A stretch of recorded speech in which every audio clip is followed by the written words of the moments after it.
There are entire industries that are afraid to even hit like on a post on LinkedIn.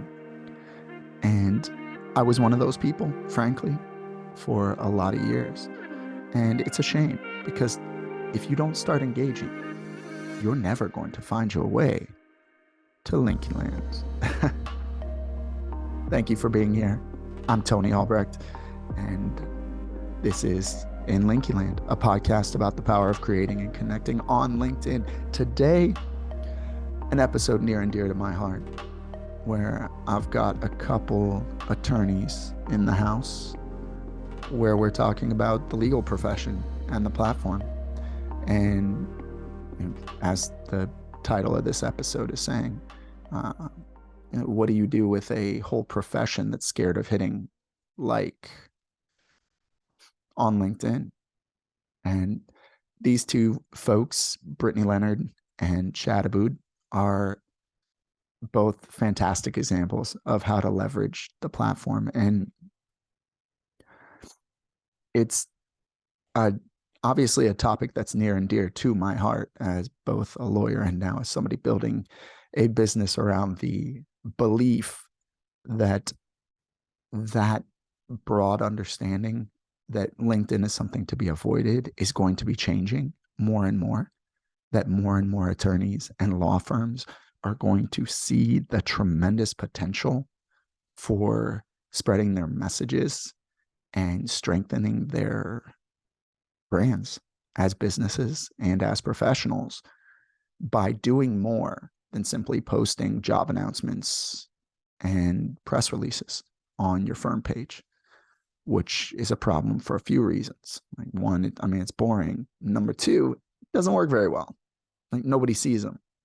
And that's a problem, right? And I know that a lot of firms approach LinkedIn, it seems like more as an SEO tool than anything. But what I've found as I'm starting to work with more law firms is the competition for space on people's feeds is so weak that if you're an attorney willing to just say something you care about, doesn't need to be a state secret, doesn't need to be super intense or your deepest secret. If you can just talk about something you care about and press post, your stuff is going to spread in a way that can have myriad benefits for you, I would say, as a human and as a professional. Now, it's worth noting that obviously I'm not practicing at all. So I'm a lawyer who is happily retired in Illinois and inactive in Missouri. And both Chad and Brittany have gone from the firm route to in-house. And Brittany is still in-house at a company in Orlando. I'm not going to name it because actually I don't think she necessarily wants me talking about the company name. I could have clarified that. I didn't. And she has a lot to say about how your environment can have a positive or negative impact on how you view LinkedIn and your interactions with it. And then Chad started his career with firms, ended up going in-house in sort of a legal tech space, and is now on a bit of a sabbatical and expects to be figuring out his next professional move come the new year. So I'm personally very interested to see where he lands. His content is inspiring, it's educational, it's really real in a way that is captivating. And I had the pleasure of meeting Chad down in Toronto a few weeks ago for coffee, which was a delight as well. I think that's enough out of me. So without any more jabbering from your host, let's get into the conversation with Chad and Brittany. All right, Chad, Brittany, thank you for being here. This is the first episode of In Linky Land featuring 3 lawyers. Usually there's only one lawyer in the mix and one who has moved on from the practice of law entirely. So thank you both for being here. There's a lot I want to cover, but let's start out with some intros. Who are you? Where are you coming from? And what is it you care about talking about with what you do on LinkedIn? Brittany, you want to lead us off? Hey everyone, I am Brittany Leonard. I am a general counsel. I've been in-house for a number of years, and what I enjoy talking about the most is career happiness, career mindset, leadership, everything to do with enjoying your career and the journey of it in life. Beautiful. I'm Aboud. I am, until a few months ago, I was a general counsel as well at a tech company. So I'll be pushing into a new career direction next year, which is pretty exciting. And for me on LinkedIn, a lot of the same stuff that Brittany was talking about. I think, my thinking around it with especially the legal industry that maybe we can talk about later is like, I think about what are the fastest, lowest or no cost things we can do to prove to ourselves that we can do it. Because I think that's where like the legal industry, and maybe we'll touch on that about like why it's so hard for lawyers. Yeah, that's spot on. And I appreciate both of you as positive voices out there. You both are a lot of fun to read and pay attention to. And we are going to get into that, what you just described there, Chad. But first, I want to unpack, let's say, your professional journeys to this point, because I know you both have done the firm thing. I spent almost my entire 12 years of litigating in firms. And then you both we need to talk about that, Tony. Are you okay? But Britt, I say that, but in 2013, I torched my career for the first time. I did the whole sell all your stuff, take a backpack and a one-way ticket to Bangkok. You and Chad, God, I need to hop on that bandwagon. I have to recommend it. It's fantastic. But I was intending to spend a year in Southeast Asia and ended up falling ass backward into a contract position with the firm I had left. That then led to the 1 year turning into 4 years between full-time roles. It was so I retired at 30, and just like sort of tooled around doing bucket list stuff so I'm fine, I guess is the You recovered. Nice. Yeah. But so obviously then I make this about me immediately, but I want to hear about the two of you. And so kind of how your careers have unfolded, and specifically, this podcast is about the power of LinkedIn and how LinkedIn has this almost matrix-like quality where it is one thing and then something happens and it just opens up into this whole new thing that we had no idea even existed. And my theory with, I just started Contender, an agency that's focused on helping law firms leverage the platform in a new way.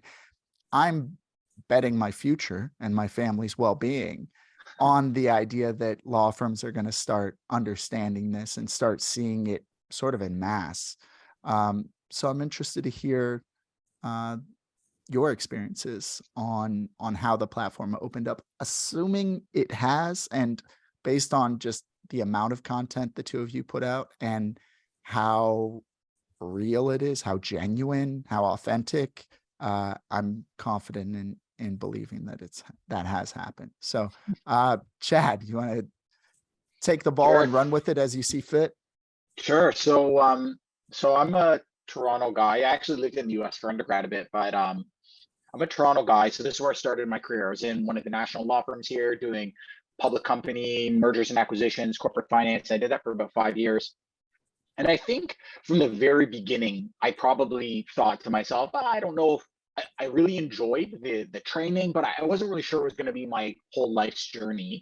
And I think a couple of things along the way kept that in the back of my mind. One of them was M&A deals, corporate finance deals, lots of documentation, especially in public company deals. And I was looking at some of these different pieces that take a lot of energy, but don't create a lot of value from a legal perspective. And I was quietly nudging folks along as a very junior lawyer saying, like, do we really need to do this stuff? Like, that's worth no value really. We don't have to charge any differently. Like the client just wants the deal done. Of why are we doing this? It takes so much energy. And I was kind of told like, this is how it's done, which I understand. That was the way the industry, especially at that time, was operating. And so there was that piece. So I was like, there's an innovation piece here that I seem to be focusing on. And then I was part of the student committee and training and managing like students and then younger lawyers. And I really loved it. And I thought it mattered a lot, not only because altruistically I thought it mattered, but also because that's the power of a law firm is the humans, that's a big component. And so I really enjoyed that part. And I was saying to myself, like building the capacity and capability of humans is a scale in and of itself. And so I really enjoyed that. And, so I was doing it for about 5 years, and then you're getting to that phase in a law firm where it's like, okay, are you doubling down on this thing or not? Because there's that next journey to go on. And I also said, like, I don't think it's for me, but I'm also not ready to do the next thing. And so I also packed up all my stuff with my partner, put it in a suitcase, and we traveled around the world for 6 months and just, experienced life at a different pace. It actually took 2 months for me to even realize it wasn't just a long vacation. My brain was just unpacking for so long, and we used paper maps and everything. So that was very cool. We were in Tokyo and we had, so this would have been like 15 or 16. And we had an iPhone 4 at the time we had borrowed from somebody. We were asking for SIM cards and they were just laughing at us. So like, we haven't seen iPhone 4 since the 80s. I don't know what you guys are up to. So it was a cool journey, and you're experiencing life and you're experiencing how people operate business with different values, based on that environment. And so that was really cool. And when we came back, I decided I didn't want to go back into law firm life. I wanted to go into industry because I'm a bit of a curious cat, like to know how people work, how they think. And I went into a company called Indigo, which is a public company. It's kind of Canada's version of Barnes and Noble, with maybe a bit more kind of fashion trend to it. And I loved it because it was like tons of different functions, and you're working with marketing and the e-com team and the construction team building stores. I just thought it was so cool to learn about the businesses and learn the different areas of law. So it was amazing. Did that for about 3 years. And then 3.5 years ago, I went to a portfolio of tech companies that supports the live events industry. So if you want to go to professional sports or live music or something like that, you're going to buy a ticket online. One of two things happens. Either you go to a marketplace or you stay in that website's channel. Well, the company that I worked for was one of those white labeled branded B2B platforms in the background. I was doing that. And it was cool for me, build a team and hire folks and build a function and build the relationships and bring in technology. And I really enjoyed all of that. But then I got to a place where we had acquired a bunch of companies and integrated them. And I brought in the legal tech, and I just thought to myself, I'm not sure that the next phase is going to look like this phase. And so a little bit of that overlap was LinkedIn. It was around like middle of 2021, but really it was January 2022, where I said all these ideas that I've had in law firm life and in-house life about how I wish the industry could be. I had nowhere left to put those in one-to-one conversations in Toronto. I just need to get them out to a bigger place to get them out of my mind. And kind of to your matrix point, that then kind of catapulted into something much different, which was the network, meeting people like, you two, and just building kind of a lot more energy towards this next phase, which is something different that was being reflected back to me through the content I was putting out there. People were saying, oh, wow, but I had never heard before, you're passionate, you're creative, this is refreshing. Never heard that in my life. All I'd ever heard is, you're smart enough, you work hard enough, you're nice enough, you're responsible enough, And when I heard those things, I was kind of looking over my shoulder, like, who are you talking to? And something went off somewhere, in 2022, where I was like, there is some other purpose I am meant to do. And I started doing this look back over my life and putting the pieces together of saying, like, maybe this is the trend. And so it's going to be something different in 2023. So that's me. Love it. Brittany, how about you? Yeah, I mean, same kind of deal. For me, I was in a firm for a while and just felt very stuck. And I went in-house and I kind of felt I was much happier, but it was kind of the same thing where I was like, I only heard certain things and I only knew certain people, and I absolutely hated networking events. Like, could not stand them. The moment I got there, I was like, when can I go home and watch my latest episode of the show I taped or Netflix or whatever? And I was just like, like 2020 happened. And I was like, okay, like I'm at home, working from home, happier because now I'm not like commuting and all that kind of stuff. But like, there's gotta be other people that like don't see the legal industry as I do. Like I've never seen it as like this like button up lawyer, like I hate suits. I don't like if they're cute, I will. But I mean, besides the point, like it's just I didn't like that very stuck up, like I'm a lawyer, I'm better than you type of thing. Like I always saw myself as a business person first. And so I was like, there's got to be other people that like take the law serious, but like don't take it so serious that it's like this like really like unhealthy culture almost.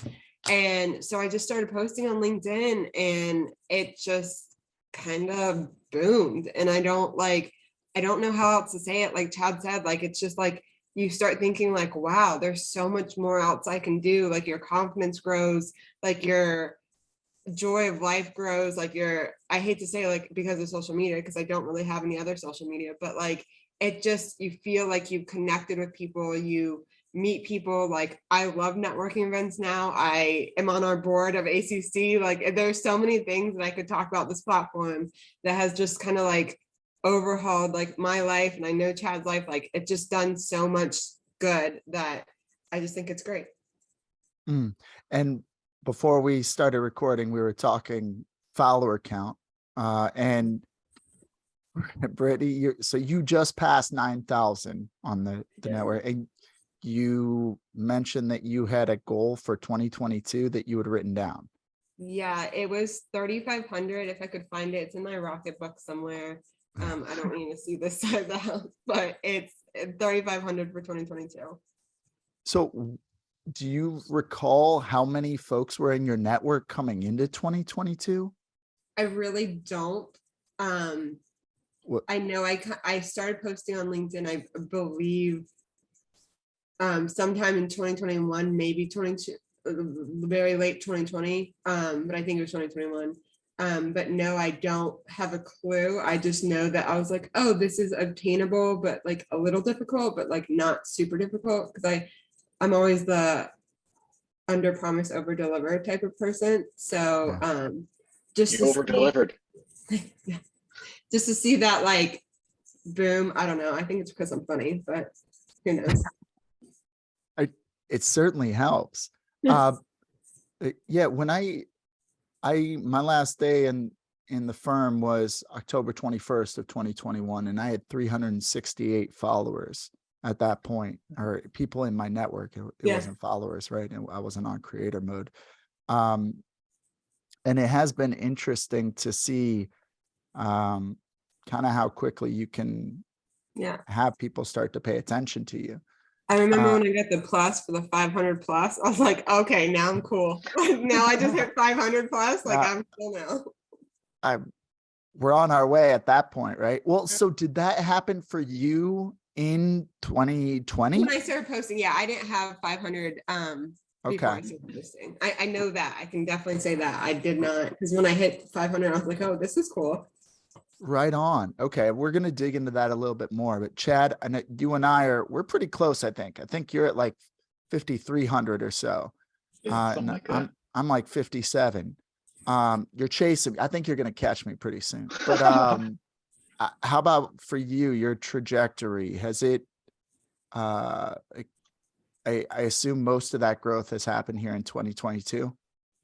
Yeah, I mean, I think maybe my first post was like, my first real post maybe was like April 2021. And I probably posted like once a month for 2021. And it was like pretty moderately substantive stuff. Like it wasn't actually, this is what the law says, but it was like, okay, so if you want to work with a law firm and a law firm wants to work with a business, this is maybe we should, oh God. I look back and I'm like, it's very far, but it's okay. It's like the journey, but I look back and it's like really big text and probably hard for me to read these days. But at the time I was very nervous about posting. And it's funny, maybe I was nervous for reasons that I don't hear this one a lot. Like I was nervous that it just wouldn't sound good. Not that I wasn't nervous I was going to spill client secrets. I love how Chad's like, I'm nervous I wouldn't sound good. And I like love everything Chad does. Maybe not if you went back to those original posts, Britt, you'd be like, oh my God. Yeah, I'm gonna go yeah, please don't. I think, for me, I was posting once every few weeks, once a month. And there's this buddy of mine in Toronto, Josh Calderon, who's like in the background, like pushing me. He'd be like WhatsApping me, being like, you could post like every day, right? And so then I would start doing it, and then I'd be like, but not on the weekends. He's like, yeah, but you can do it on the weekends. And he'd always be in the background, like nudging me along. And he's a great follow, by the way. And so then I started posting more, but I think the most important thing was posting more was actually the uncovering of what I wanted to post about. I wasn't able to post more because I knew what it was I was going to post. It was, I went through 2021, posting once every 3 weeks, once a month. And then over New Year's Eve last year, I was like running in this snowstorm in like Niagara on the Lake, this very like quaint area. And I was like waving and smiling with like local people just walking around. And I was like, oh yeah, that feels good. And I was like, right. So like when you wave and smile at people, it like gives you this energy. And I'm like, oh, that's cool because that takes like nothing. And all of a sudden now like I'm running in the snowstorm, and instead of feeling bad, I'm feeling good. And then I started thinking to myself like, oh, that's the same thing at work. Like, there's people at work who like wave and smile at you, and like that gives you energy, and then you do better work. And I was like, oh, that's kind of interesting. And I never used the app before. I'd only used desktop version. I don't know, like I was 180 or something years old. And so, but I peel off like behind this tree in this snowstorm, and I get on the app, and or my notes app first, and I'm like typing out this thought because I just wanted to remember how I felt, because it's a very challenging time in my life. And so I was like, this matters. And then I was like, you know what? I should just post that. And that was the first time. That was like December 31st or something. That was the first time I wrote something that like wasn't about the law first. It was about like my thoughts on human connection first. And then like, okay, well, how does that play out in life? And how does it matter? And then I started thinking about like, and that takes no time and costs nothing. That's a pretty sweet ROI. And that was like the beginning of like what I think I kind of write more about now, which is like, how do I see life? How does that help in the work setting? And how is it quick and fast to try to see if it works for you? And then it became like, oh, I like this. That's more fun. That's not like forcing myself. I think about this stuff. And that was like my trajectory, was like this year, it became like, I don't know, most days posting those thoughts, and whether they're coming from like friends or family or things that I just observe when I'm out. That was kind of my trajectory of how it kind of grew. That's fantastic. And thank you for providing one of what will become the social clips for this episode. That was on point. Brittany, before we started recording again, you had mentioned a friend of yours who has a fear of even pressing the like button for, and I know that feeling. I see, we all know that feeling, right? And I think not just lawyers, but so many people on the platform see LinkedIn primarily as a place to stash your digital resume and a source of anxiety about like how to like, so I think most of us we just avoid it because, anything we say can and will be used to get us fired, right? Or at least a stern talking to. So I'm interested in how you came to, like that thing you were saying about hating networking. I feel that deeply. Yeah. How did you come to a place where you're like good being really real out there, and you're also, I mean, you're a fairly young woman, right? Like you're in your 30s. Did you finish law school in like 15?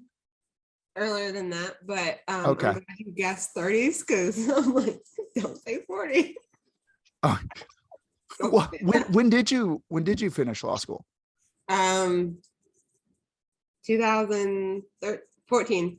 14. Okay. Yeah. Right on. So so yeah, no, the environment for me, it's all about the environment. Like the 100%, like my boss and my job, like, love them dearly. I'm sure he's gonna watch this because he thinks I'm a legal influencer. But like you are a legal influencer. If it wasn't for this environment that I'm in, like I can 100% say my past environments would have absolutely terrified me to do any of this. It was not healthy. It was not good. Those people follow me. I think it's hilarious.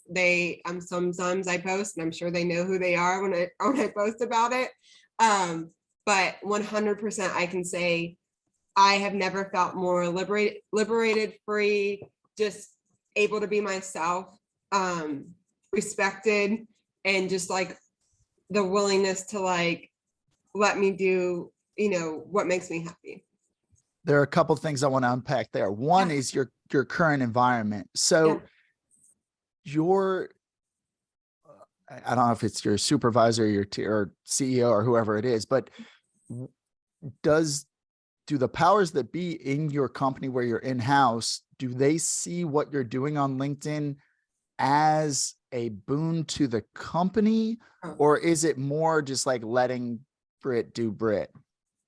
I think it's a little bit of both. Like, obviously, like my boss is my CEO, but I think it's, and now he started posting a little bit. It's funny. I'm always like, no, don't do that. Don't repost things. It's not going to help you. But no, I think it's more just letting me be me. He's very, he's probably the best boss I've ever had. So he kind of just lets me be me. He also knows, obviously, like he can see that people see my profile, see where I work. So obviously I think that's, a side benefit as well.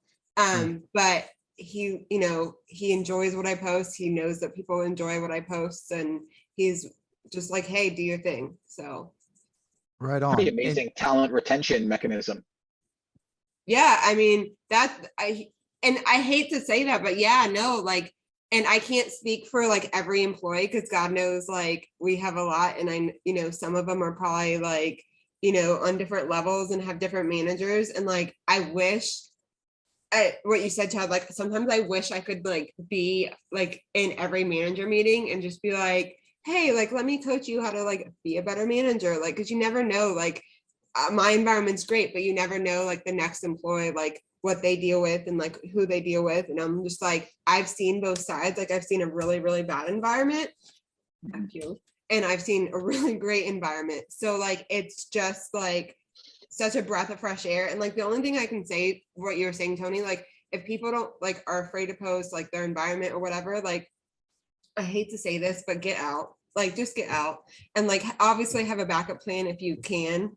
I would always say, like, the one best advice I can say is like save up money, have money on the side if you don't have something like, to fall back on for another career or what have you, and you're gonna look for a while.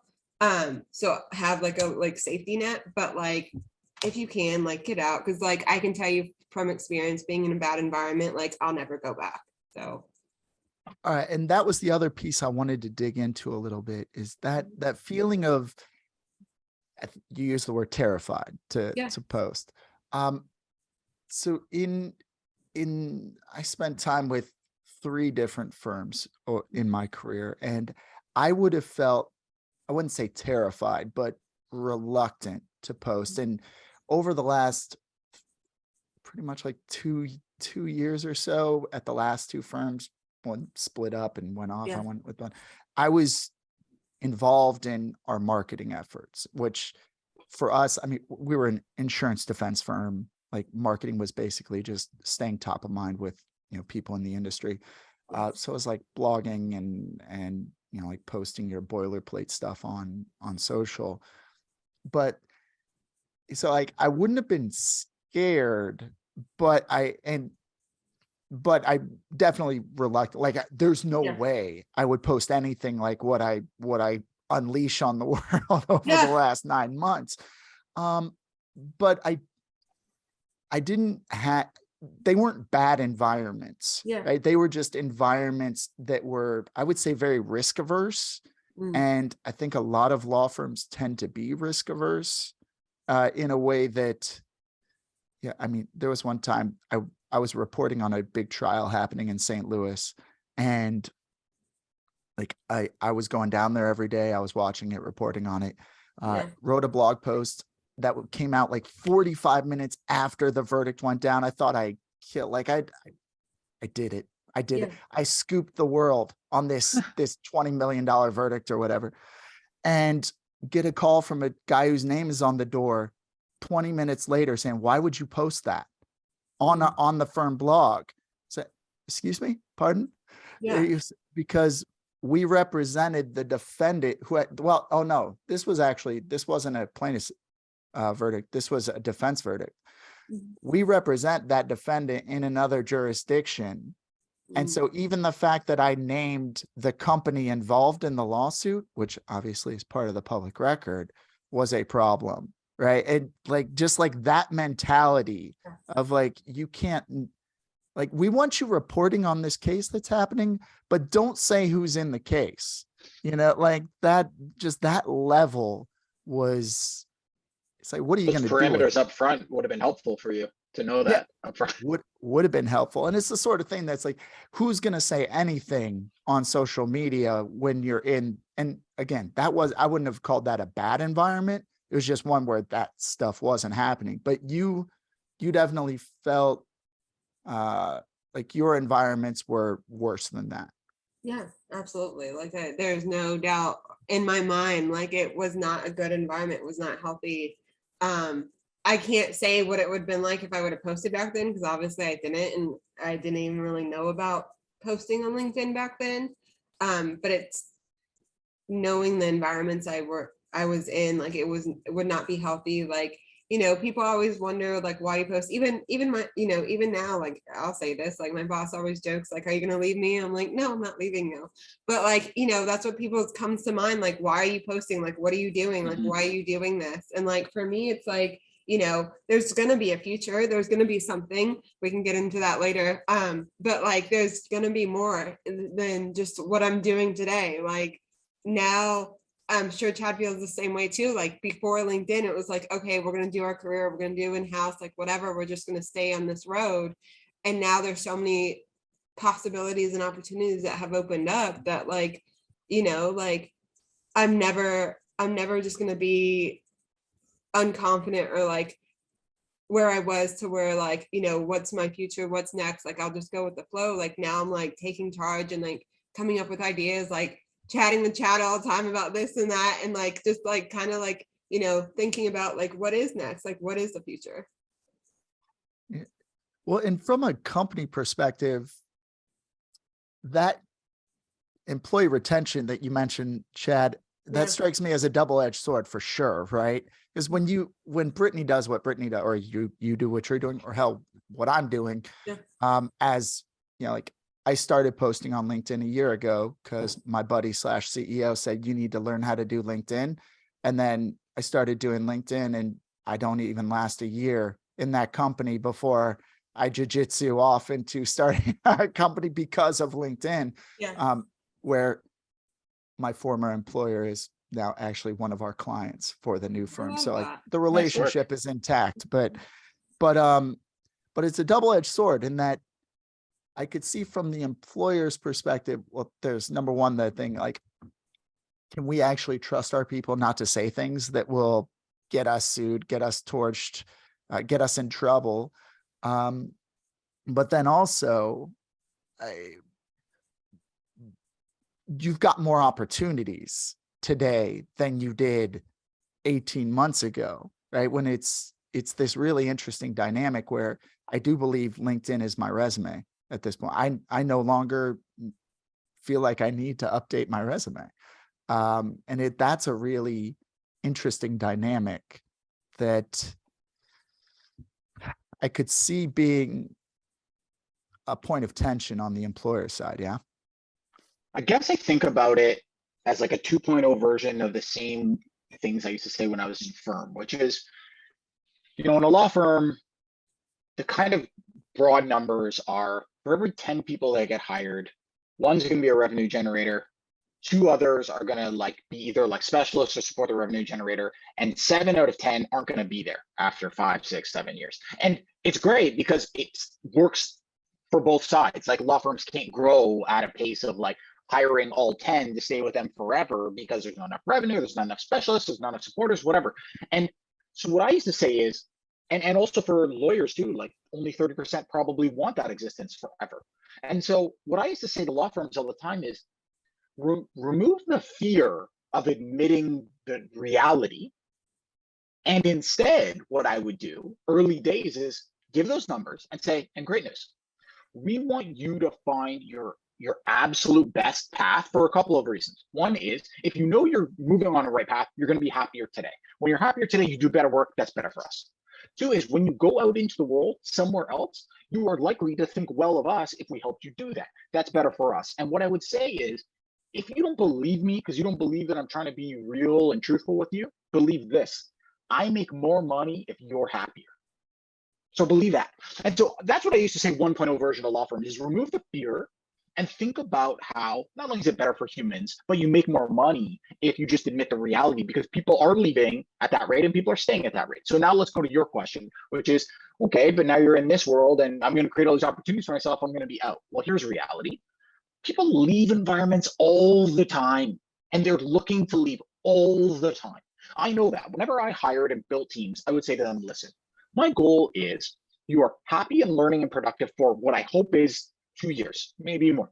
But I fully understand that based on your growth curve, where the company's going, what you're doing, what your new interests are, that after 2-3 years these days, if you look on anyone's LinkedIn profile that's out in industry, especially new jobs, that's normal, that's natural, that's just human growth.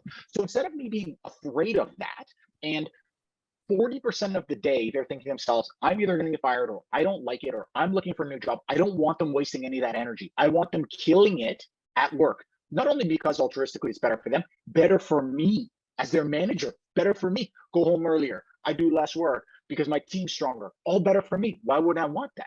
And so I don't actually worry about, oh, they're going to, if I'm Britt's like CEO, I don't really worry that Britt's going to get all these other opportunities because I'm like, she's killing it for the company. She's super happy, which means she's probably doing an amazing job right now, and she's bringing good attention to the company. And so she'll be happy to help make a transition plan should she ever want to leave. She's not just going to flip a table and roll out. She's going to want to help us hire somebody new. That's normal anyway. Brit's already worked multiple places. So have you, so have I. So it's just reality. And so for me, I like to acknowledge reality and then maximize it. Instead of pretending it doesn't exist, being fearful of it, and then using these other things as it's a negative. It's happening anyway. Absolutely. 100%. I couldn't agree more with everything you just said. That was on point, man. Brilliant. So obviously with the venture I'm building, and I told Chad before we started recording here that this was just a ploy for me to get free advice from the two of you. I'm betting on, law firms starting to leverage this platform more and more, well, and I should say lawyers, because it's going to be individuals like the three of us, right, who are stepping out and showing proof of concept that this is worth doing.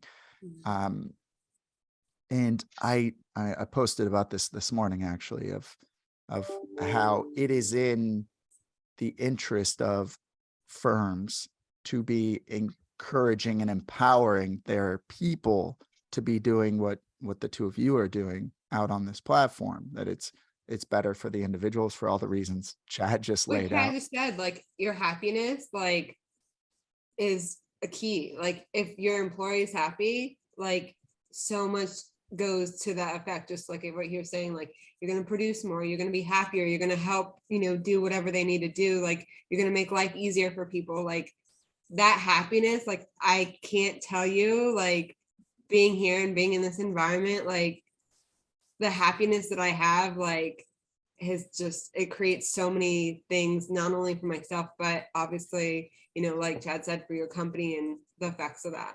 Well, and you post about it, right? So like, think about if you're looking to like get into this industry and Britt's going off about how great it is working for a company all the time. And so that she must feel that way. Then you're like, where do you work?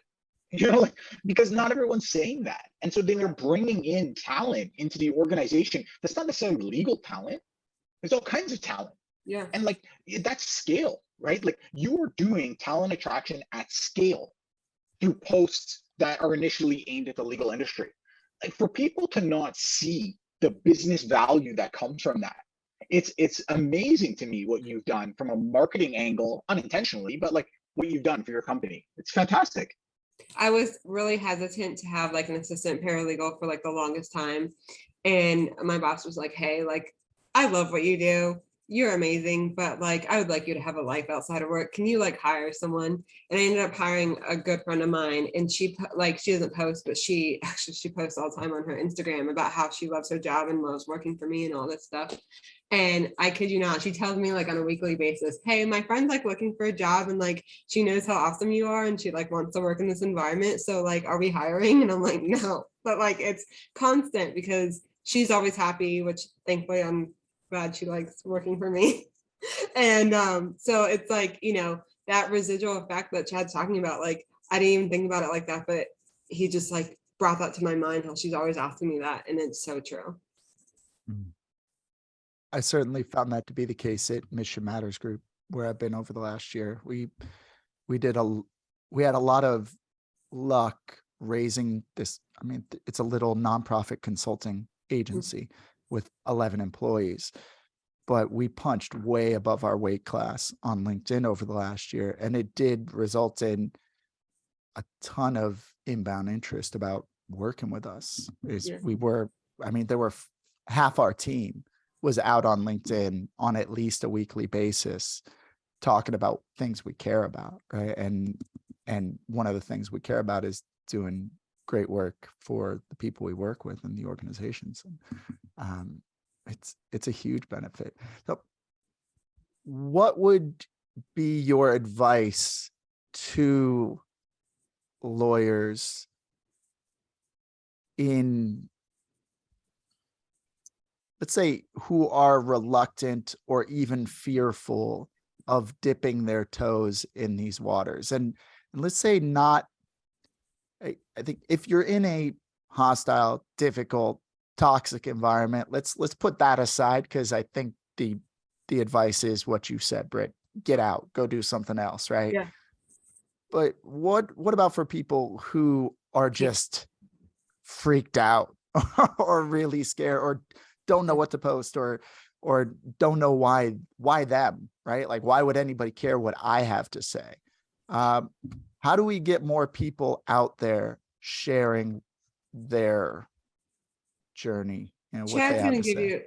Chad's gonna give you better advice on this one than I would, but like, I did do a post, and Chad knows this, and he did one last week too. It was funny. I was like, I have this scheduled, and he did it before me, but we talked about like, industry, like talk about your industry, talk about like educational things that about, like I like, how-tos, like, things that like, if you're by yourself, you don't have someone to rely on, like, hey, this is how you do something, this is how you look something up. Talk about your mindset, talk about, what you do to make you happy, like talk about, funny stuff, talk about career, like different careers that people could look into if, they don't want to just be a lawyer, don't want to be, whatever, talk about what you do. So like industry specific, educational, career wise, but like I said, that was a post I did last week, but Chad has way more mindset knowledge than I would. I don't know way more. I think it's right. So like different examples of a similar like good advice was the first thing I said, and I wrote this once, is that like if you're a lawyer who's afraid of posting, don't right now. Like you don't have to do it right now. There's such a journey of things to do where like you can tap on like, and I don't even really tapping on tapping on like that much. I think if you spend like a quarter of a second more and like move your thumb over to the right, you'll find these like other 4 or 5 options that actually express to people how you actually think. Insightful, you love it, you celebrate it. I was like, I only like the like button if I don't know you, and I'm just like, I have no idea who you are. And you're like, good. It's like it's like a placeholder for good. So but if we're friends, like I feel bad to hit the like button. I'm like, I can take the extra second and do like celebrate or something. And this is why I think it matters, is that we have, I think, a very divergent view of what things mean as a sender versus what it means as a recipient. And all I have to do is explain to people, put yourself on the other side. So like if Brittany reads something of mine and she thinks it's good, and then she thinks in her head, good post, Chad, scrolls by, I'll never know.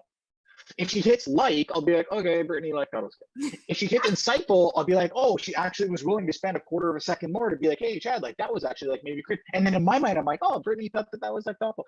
And then you add a comment. You could comment, be like, great post, Chad. I'd be like, oh, Brittany spent the time to use an auto comment. Okay, but I'm like, at least she did that. And then sure, it's like, hey, Chad, really liked it when you said this. So if you step back and you think about from doing nothing to a thoughtful comment, that journey, none of this is posting. None of it is creating your own content. All of it takes no time. And then think about it as a recipient, how you feel on the scale. You feel better all the time. So then all you have to do is think about, okay, so then as a sender, obviously I am giving that to other people because that's exactly how I feel. And so I think that that's how you can very quickly see how you can create value by no content, almost no time, and impacting. Give yourself a timer, give yourself 15 minutes and just go nuts, positively impacting people. And you know why it's not fake? Because that's the first thing that I get. You don't like the content, move along, find the next content you like. And because lots of it, you'll be like, hey, Tony, super smart. Hey, Brittany, really thoughtful. I never realized you could do it that way. You have the thoughts anyway. You're not lying. It's just because you're actually writing them. And so that's what I think is like massive ROI. That's how I actually like built my. I was gonna say that's how I started, like liking and commenting. Yeah. So you don't even have to post. So then say you do all that stuff. Now you're going to post. And Brittany gave a whole bunch of great ideas. Here's some other ones. First thing I would say is, as a lawyer, most lawyers are not going to go from never posting to be like, here's all my clients' secrets. I know we think that. Or like, here's a picture of me and my grandma with my like newborn child. Like, it's just not the first thing that most people do if you don't want to do it. Right? You already think to myself, that would be horrible. Guess what? Your instincts are going to tell you not to do it. So let's take the fear out of it. And here's what you're more likely to do. You're more likely to write something like substantive about your industry because you know it's what you write about all day. And then you move into many of the examples Britt said. Here's some other ones. When you see someone doing something good for the industry, you can celebrate them. Hey, here's these 4 people out here that are trying to make this thing better. Tony's doing this person doing this. You didn't have to come up with any of the content. That's Tony's content. You're celebrating Tony. That's amazing. He's going to appreciate you for that. Other people are going to be like, hey, that was really cool that you're like lifting other people. You didn't have to come up with anything. Or there's like, hey, when I was a first-year lawyer, I thought a good negotiating tactic was this. Now that I'm this many years on, I realize that's a pretty painful way to operate for this reason. So to the extent that resonates with you, I now do it this way. You already know that. You already think about that every day. There's lots of that kind of stuff that you can do that you don't have to come up with like these dropping these gold nuggets, Jay Shetty, monk style. You can just be like, hey, this was my journey. If this works for you, I hope it helps you. The thing that I did not realize about LinkedIn when I started contributing to conversations was my impression of what it meant to post on social media was a form of standing up and saying, look at me, right? Like that's what it was for, right? And there's this pressure to perform. And then there's this inherent pressure of being validated by the feedback, right? In a way that's, it's just anxiety inducing inherently. I still have a hard time, like, even like calling, like you heard me, like legal influence. Like I, like, even when I say like, today I was missing an ACC meeting, I'm like, hey, I have a podcast, don't laugh. Like I have this like anxiety, like I've been on numerous things at this point. I can't even count, but I still have that like fear of like, hey, I do this and I don't know really what to, Well, because it's a different thing, right? Yeah. It is a different thing. And I think Chad was zeroing in on where the real power is. And my strategy that I've come to embrace is be consistent, be interesting, and really, most importantly, be generous.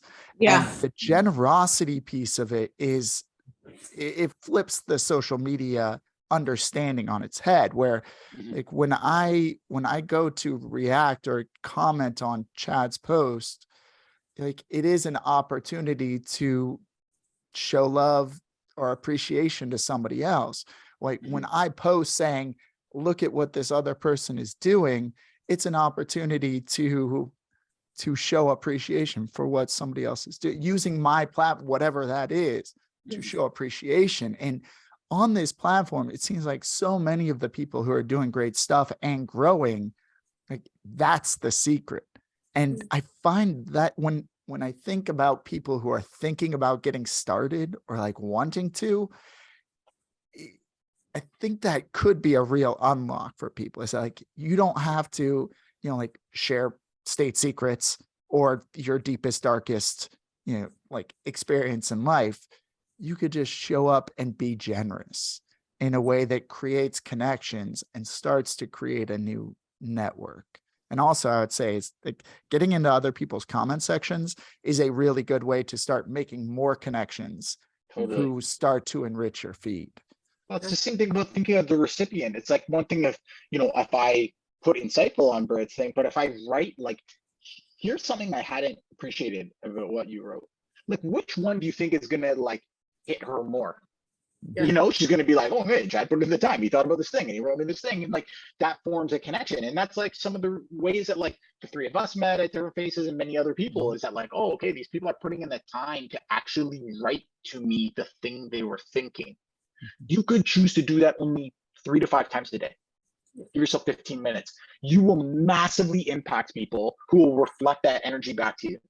And that's when the opportunities that Britt was talking about earlier, like that's when the opportunities really start opening because you're able to share your more real self because you can't fake that for too long. Anyone that their first response is, well, you'll just fake it.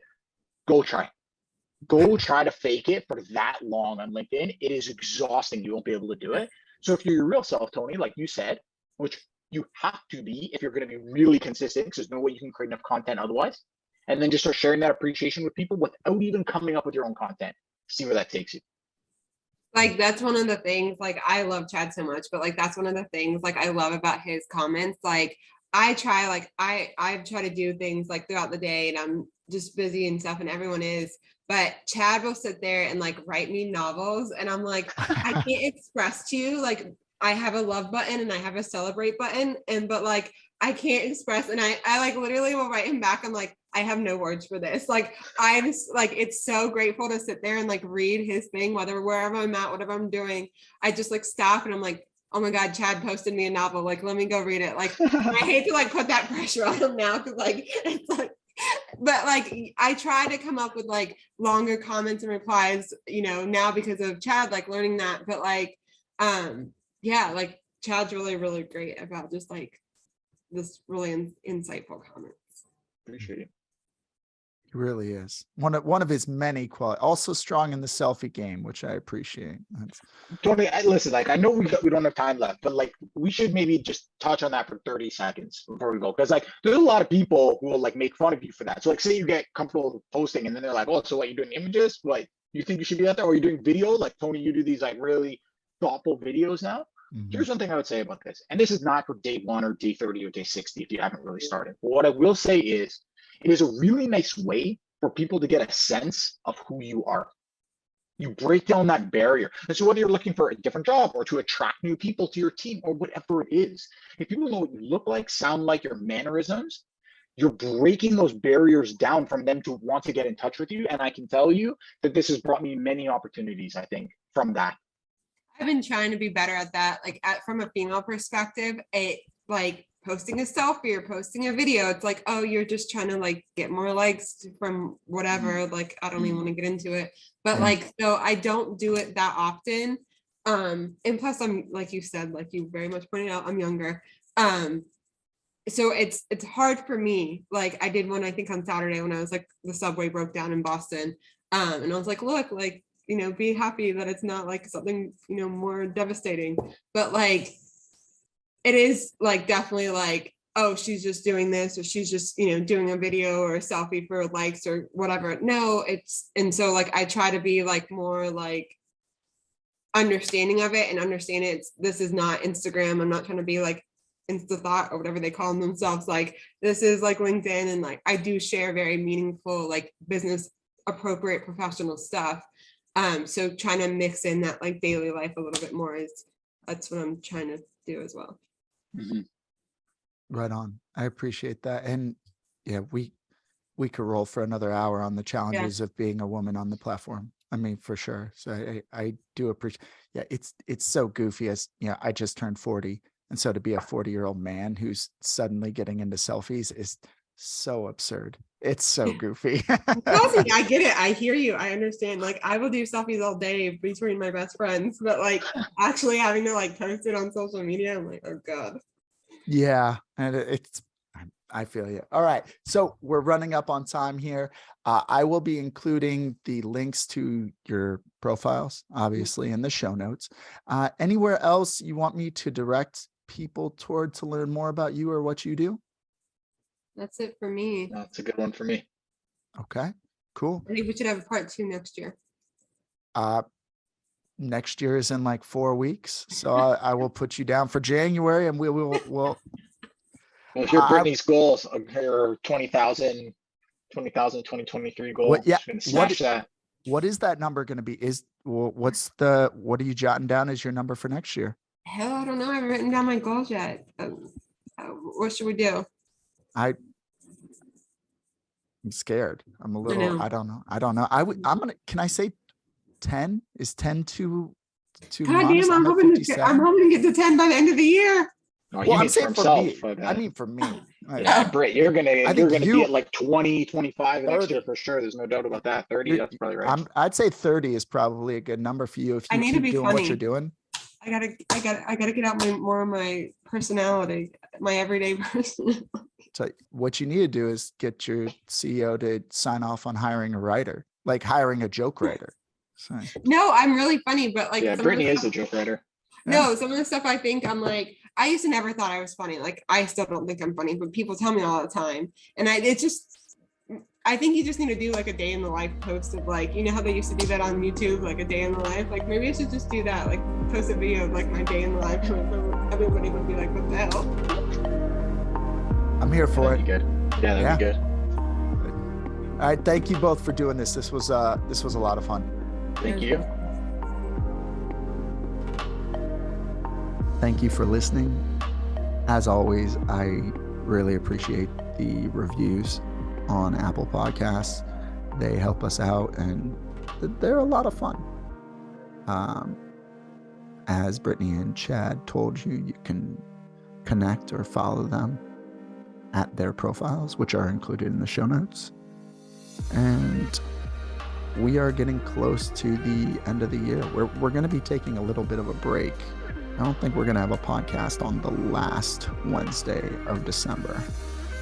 I hope you're okay with that. I think it's the 28th. I think we're going to take that week off. And then we'll be back in the new year with bells on our feet. Thanks so much for listening. I'll see you out there in Linky Land.